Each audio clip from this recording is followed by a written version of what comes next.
We have already seen that the vapor pressure of a solution decreases when a non-volatile solute is added. So because of this addition of non-volatile solute to a volatile solvent, there will be decrease of vapor pressure. It's not only the vapor pressure which is going to decrease, but it is going to have many other impacts also. So it will actually affect many other properties of the solution. So these properties which depend on, so basically the properties that depend on number of solute particles, number of solute particles, irrespective of their nature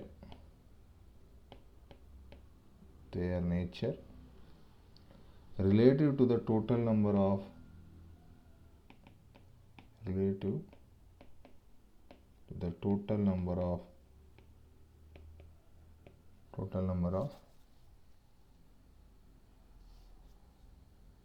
particles present in the solution.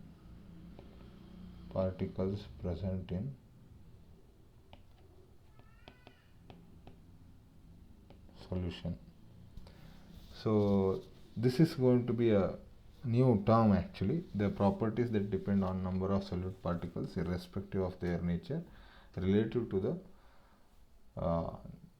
total number of particles present in solution are called colligative properties.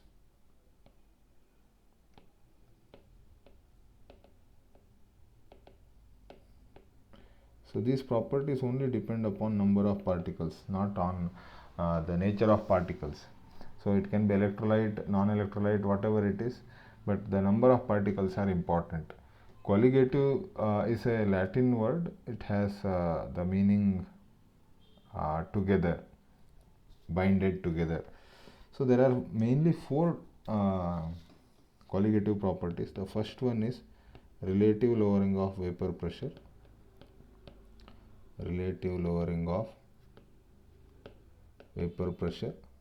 Second one is depression in freezing point.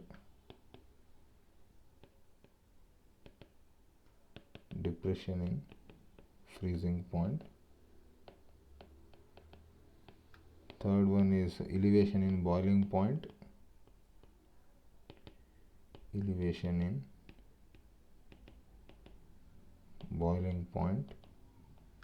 And last one is osmotic pressure. So these are the four colligative properties which we are going to learn. So let us learn one by one. The first colligative property which we are going to learn is relative lowering of vapor pressure. We have already seen in previous videos that when solvent is added with solute which is non-volatile in nature, then the vapor pressure of the solution becomes lesser than that of pure solvent. So this was established by Raoult that the lowering of vapor pressure depends only on the concentration of the solute particles and it is independent of their identity. So lowering of vapor pressure depends only on the concentration of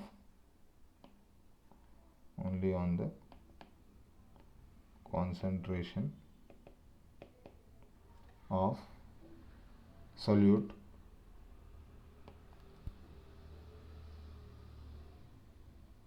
and is independent of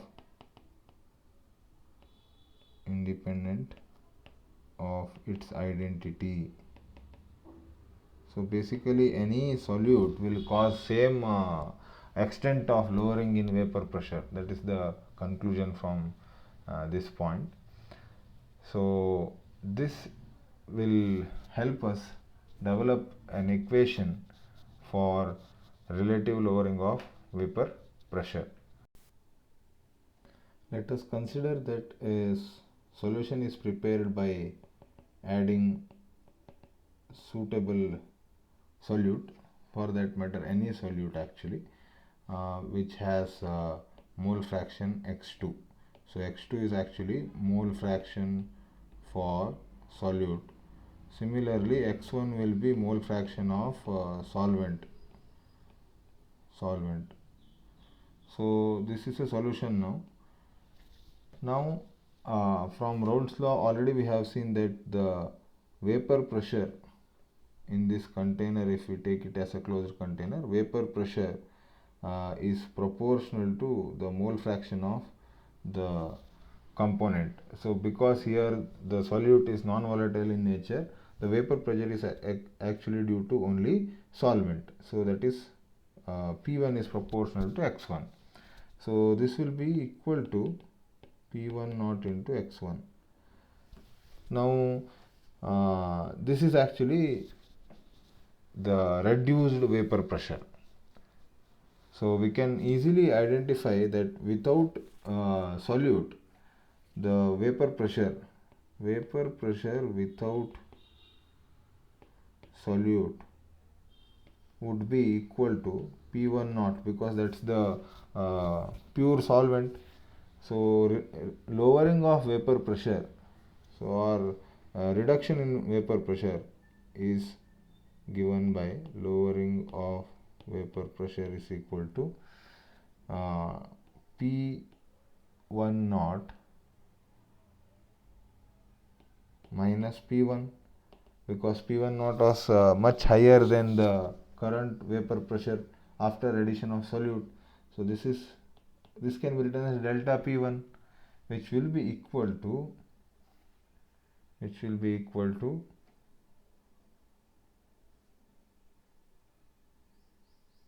P1 naught minus, now we know that P1 is equal to P1 naught into x1, P1 naught into x1. So this is given by delta P1 is equal to P1 naught into 1 minus x1. Now we know that it is a binary solution, hence it becomes P1 naught into x2. So we can easily establish a relationship here. Delta P1 by P1 naught is equal to x2. So here if we see, this ratio is actually called as relative lowering. So the ratio of change in vapor pressure due to addition of solute divided by the initial vapor pressure of the system where only solvent is considered. So this is actually relative lowering of vapor pressure, that is equal to the mole fraction of the solute.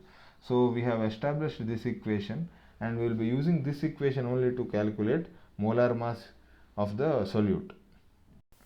Hence we can write delta P1 by P1 naught is equal to x2, and this x2 is nothing but N2 by N1 plus N2.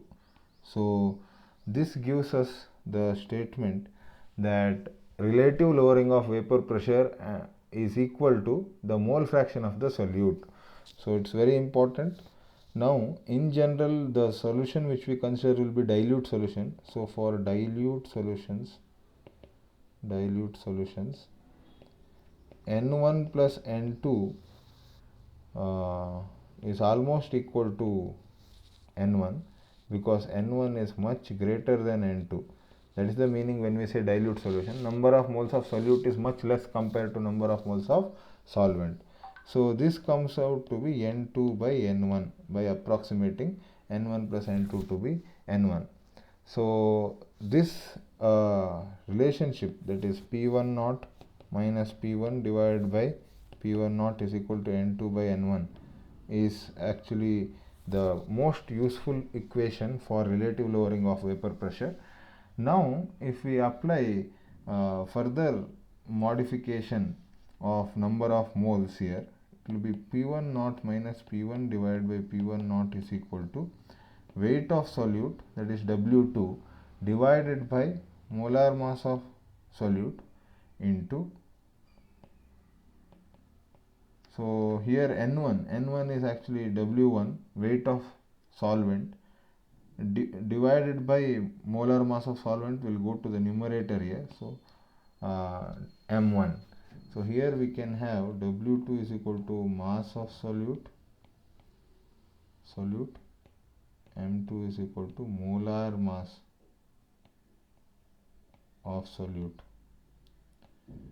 So M1 is equal to molar mass of solvent, and W1 is molar mass, it's weight, or we can say mass of solvent. So by knowing weight of the solute added, we can actually calculate molar mass of the solute using this equation. So in this way, relative lowering of vapor pressure can be also utilized to calculate molar mass of the solute. So that's about relative lowering of vapor pressure and use of relative lowering of vapor pressure for calculating molar mass. Thank you.